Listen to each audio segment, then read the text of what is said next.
Okay? Ulitin ko ha. During my watch, hindi nyo natibag ang Senado.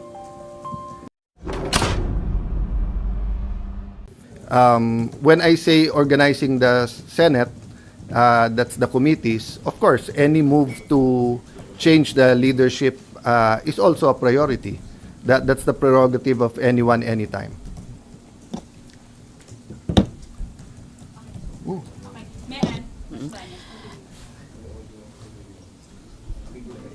Sir, kasi nung Friday kayo rin po yung nagsabi na may kumakausap from minority sa mga members ng majority. How stable is your majority block? May mga nagpaalam na po ba sa inyong lilipat sa kabila? As of last night and as of yung sa group namin a few minutes ago, it's more all rumors. Pero hindi nagbago yung sinabi ko sa inyo. There were meetings that took place, calls from both sides. May enticement, may pananakot. To be fair, it's not all willing and dealing. May appeal to the country, appeal to ganito, ganyan, etc. So, but as I said dun sa ating bishops at pastors who prayed for the nation today dito sa Senate, yung attack on the Senate started naman in 2023, di ba? Nung gusto nilang i-abolish ang Senate. And I really believe that the events in the last few months was also intentional na ma-weaken ang Senate because bubuhayin yung constitutional change, except this time around, regional Senate ang gusto nila. But to do that, siguro, part of the enticement is that may term extension, and then yun nga, regional Senate. In theory, maganda yon kasi each region will have their senators. But the reality is, if you have 36, 48, 60 senators, yung possibility na maging rubber stamp, nandun talaga. Diba? So at this time of crisis, I don't take it against anyone of thinking about political reforms, whether maganda yung motibo o hindi. Pero naghihirap ang tao eh. So whether you talk about electricity, agriculture, prices of gamot, prices of rice, dun muna sana. Having said that, kanya-kanyang pananaw yan eh. Iba pananaw din nila sa Senate leadership, di ba? Yung anyone but Cayetano, nung nag-attempt kami nung February, yung kandidato namin yun din ang sinabi sa amin eh. Anyone but siya. So ang point ko, I think it's more of anyone that they cannot control. Sir, isa na lang sa akin. As of 2:03 ngayong hapon, you have 13, sir. Can you say that? To the best of my knowledge, wala namang dun sa aming kamusta, check, usap tayo mamaya, punta dito, 'di ba? So now, if pag-usap namin biglang may kakausap sa amin, that's beyond my control, no? So meaning as of Saturday and Sunday, so nag-meet pa kami Saturday, usap, made calls, hindi ko naman nakausap lahat yesterday, talk to some. Okay pa lahat, sabi yung walang bibigay pero grabe ang pressure. At saka talagang pinag-aaway. Sinasabi daw may 13 na, may 14. So as of this morning, 7 o'clock, 7:35, 8 o'clock may tumatawag na. So okay na, wala namang hindi sumasagot sa chat groups at sa communication namin, di ba? Having said that, if may palitan naman, it would be smart naman to tell us in the last minute. And so it would be smart to tell in the last minute, and I won't take it against them. Diba? So, simple lang yan. Kung nilagay ako dito ng Panginoon for an 8-day mission, tatanggapin ko yon. Pero kung ang mission ko is simulan yung impeachment, tatanggapin ko rin yon. Diba? Yung isang senyales sa akin doon, kung gaano kadali na nakuha ko yung Senate presidency, gaano kadali in the sense that, saan ka nakakita? 12, hindi mo nililigawan, hindi mo pinapangakuan ng committees or kung ano man. Lahat ng kapangyarihan around this earth ginamit against, pero they're sticking together, ituloy natin. So it's a privilege serving you, serving our people, serving the Senate. But pag sinabi nilang iiba direction, I will respect that. So tanggap niyo, sir, sorry to ask, if you will be the shortest serving SP, sir? It's not how long your life is, it's how meaningful it is. Diba? Some people live 100 years and say, where has the time gone? Diba? The Lord Jesus lived a little bit over 30 years, pero in 3 years, nagawa niya lahat ng gusto niyang gawin. Of course, I'm human. I think I can do much more if it's 8 months rather than 8 days, but that's not in my control.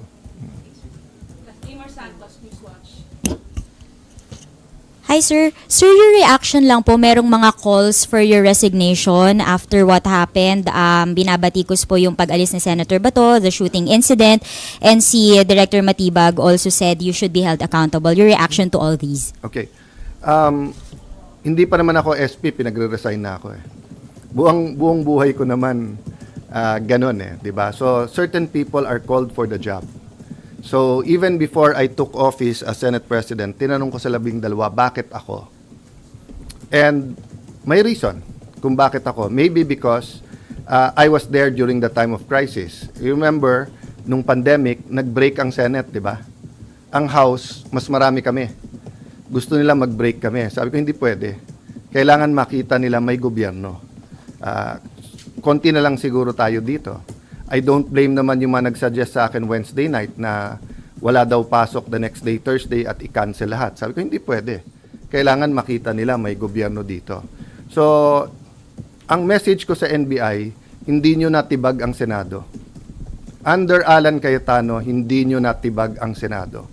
So, kung sino man, if I continue or may papalit sa akin, okay? Ulitin ko ha, during my watch, hindi nyo natibag ang Senado. Now, kung if I remain or kung papalitan ako, sana hindi matibag ang Senado.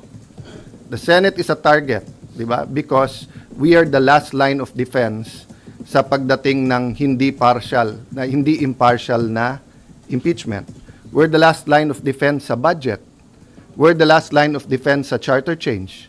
We're the last line of defense sa kung merong gustong yumurak o sumira sa ating democracy. I'm not saying we, the Senate. But leadership matters. Di ba? So, dun sa nagsasabing take responsibility, kayo pumasok dito, kayo na maril eh. Tapos kami pagre-resignin nyo. Dapat kayo mag-resign.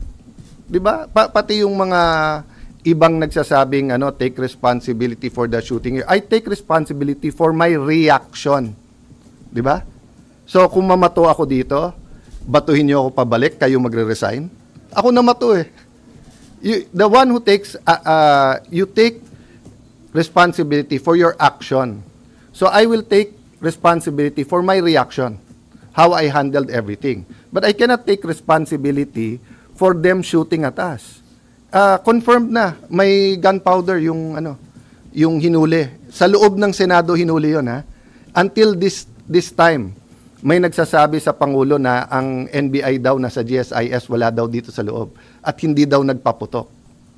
So makikita mo, there's a lying all over going around. If they can lie with that simple thing, di ba? So sabi ko nga sa grupo namin, guys, hindi pwedeng maging general rule yung ginawa ng NBI. Tinetesting nila yung Senado.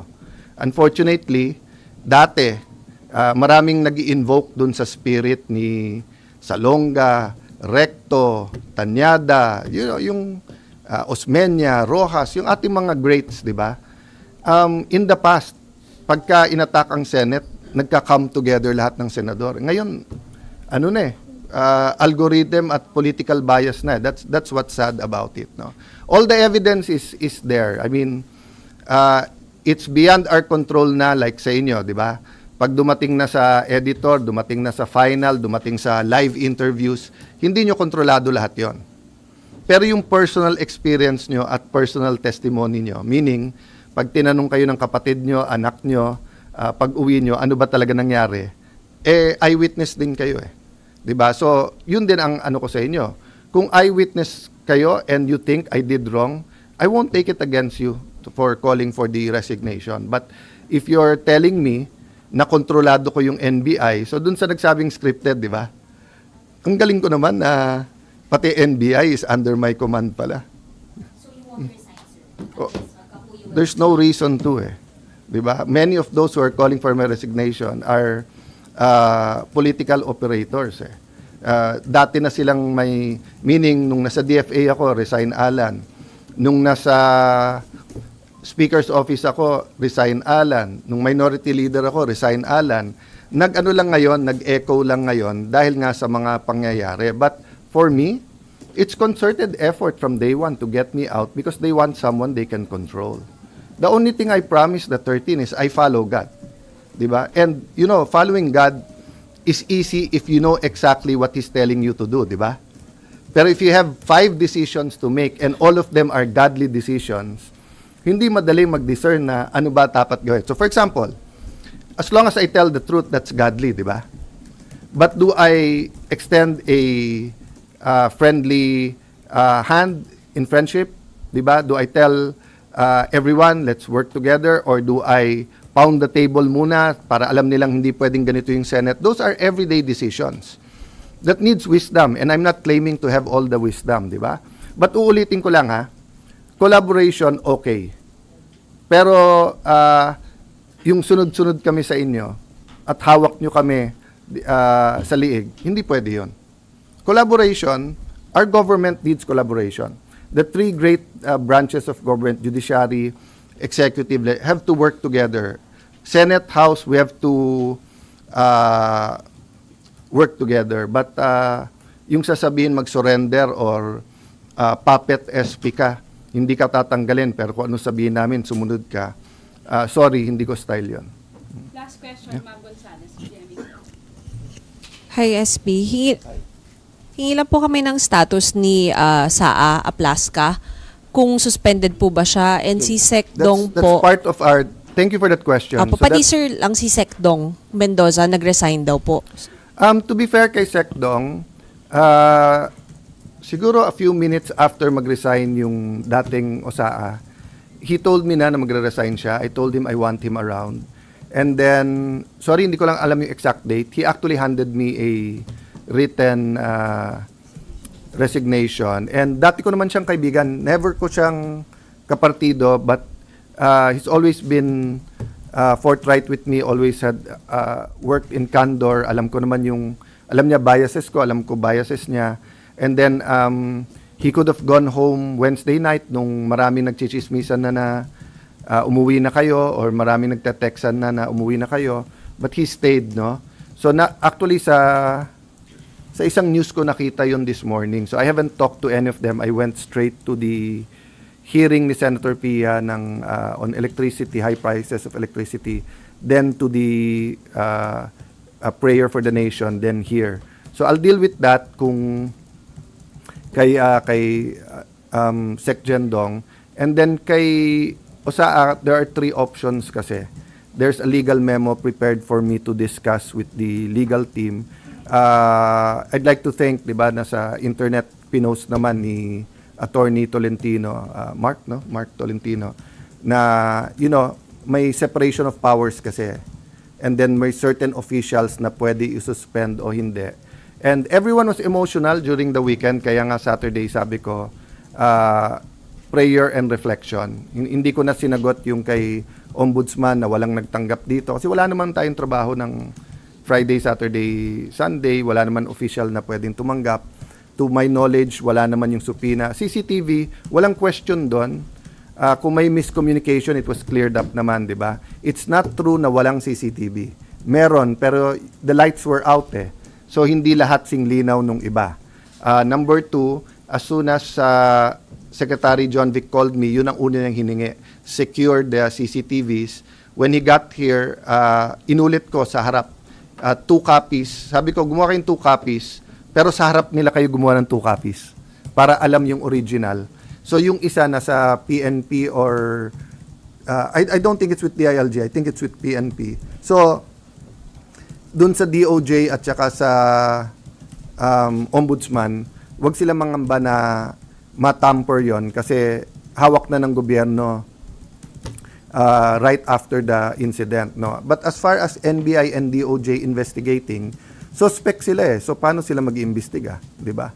That's why nga pumayag ako ng joint investigation kasi I am sure that someone will point the fingers sa mga taga-Senado. So kung suspect ka rin, hindi pwedeng ikaw lang mag-imbestiga, 'di ba? That's why I also appeal to all of you, whoever has videos, to the proper authorities kasama namin. So actually, I've been scanning the news and internet at kung ano man videos lumalabas doon, kinukuha din namin para maayos natin in a very logical and scientific manner. Sorry, so clarification lang po.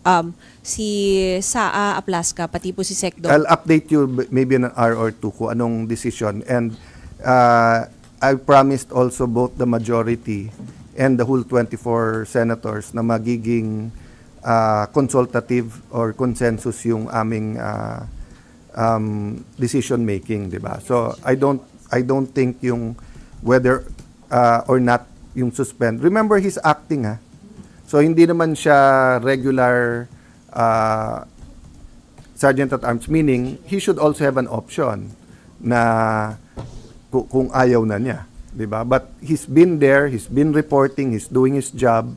I don't think he deserves this, but sabi niya, sir, sundalo ako, sanay ako diyan. Sir, to clarify, si General Aplaska pa rin po yung Senate Sergeant at Arms na Yeah, we haven't made a decision. nag-i-implement. We haven't made a decision kasi one option, 'di ba, is sundin yung ombudsman. The other nga is may legal opinion na it's the Senate that can suspend, hindi sila. And then one is to suspend pero to question sa CA. The other one is sila mag-question sa CA. So there's really 1,000 decisions that have to be made, but I just want to focus on convening as an impeachment court, organizing the Senate para wala nang magsabi-sabi na delay. Beside those two priorities, then pwede natin isa-isahin ko ano man ang mga kailangan nating gawin, no? Sir, sorry. Go ahead. Your priority is committee chairmanship. Organizing the Senate in general. So Okay. that right now that means the committee chairmanship. Yeah. Committee chairmanship and convening the impeachment court. Pero pag may tumayo to change leadership, hindi niyo po harangin. That's their right. But priorities are priorities, di ba?